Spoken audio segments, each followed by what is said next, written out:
Dhurandhar the revenge cinema కోసం అయితే ఎన్ని రోజుల నుంచి వెయిట్ చేస్తున్నా. తెలుగు వర్షన్ రాలేదని చెప్పారు. ఫైనలీ వచ్చేసింది. నేనైతే నిన్న నైట్ 7:30కి అయితే సినిమాకి వెళ్ళడం జరిగింది. మన పులివెందులోని సుజాత థియేటర్ కి అయితే వెళ్ళాను. అలాగే చాలా మంది ఉన్నారు అనుకుంటా. ఫుల్ క్రౌడ్ అయితే వచ్చేసింది. హౌస్ ఫుల్ అయితే అయిపోయింది థియేటర్ మొత్తము. ఫుల్ ఎక్సైట్మెంట్ తో అయితే థియేటర్ లోకి వెళ్ళాం. థియేటర్ లో వెళ్ళగానే ఫుల్ అడ్వర్టైజ్మెంట్లు, అల్ట్రాటెక్ యాడ్ అయిపోగానే సినిమా అయితే స్టార్ట్ అయిపోయింది. మధ్యలో మా ఫ్రెండ్స్ అయితే జలీల్ వీడియో అని కేకలు అయితే వేస్తున్నారు. చూడండి గాయస్, సినిమా చూస్తున్నంత సేపు తెలుగు వర్షన్ ఎందుకు చూసాను అనిపించింది. అంత వరస్ట్ గా ఉంది డబ్బింగ్ అయితే, అందుకేనేమో లేట్ అయింది సినిమా అయితే. స్టోరీ పరంగా అయితే సూపర్ ఉంది, కానీ కొద్దిగా క్లారిటీ, కొద్దిగా డబ్బింగ్ అయితే వరస్ట్ అనిపించింది నాకైతే.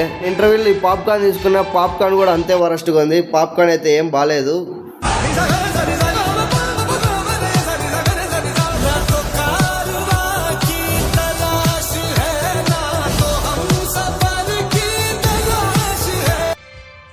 పార్ట్ 1లో ఉన్నంత కిక్ పార్ట్ 2 అయితే లేదనిపించింది నాకైతే. బట్ స్టోరీ పరంగా అంత క్లారిటీ అయితే మెయింటైన్ చేశాడు మన డైరెక్టర్ అయితే. ఈ క్యారెక్టర్ కి న్యాయం అయితే చేశాడు డైరెక్టర్ సార్ అయితే. అండ్ లాస్ట్ లో క్లైమాక్స్ లో రణ్వీర్ సార్ అయితే ఎక్సలెంట్ గా యాక్టింగ్ చేశాడని చెప్పాలి. ఇది రియల్ స్టోరీ అని అయితే చెప్పారు, కానీ మనకు తెలియకుండా మన దేశంలో ఎన్ని జరుగుతున్నాయా అని మనకైతే క్లారిటీగా అయితే చూపించాడు మన డైరెక్టర్ సారు. దానికి హ్యాట్సప్ చెప్పాలి మన డైరెక్టర్ గారికి అండ్ వాళ్ళ టీమ్ కి. సినిమా అయితే బాగుంది గాయస్. నాకైతే తెలుగు వర్షన్ డబ్బింగ్ అయితే నచ్చలేదు. మీకు కూడా ఇలానే అనిపించింటే కింద కామెంట్ లో కామెంట్ చేయండి.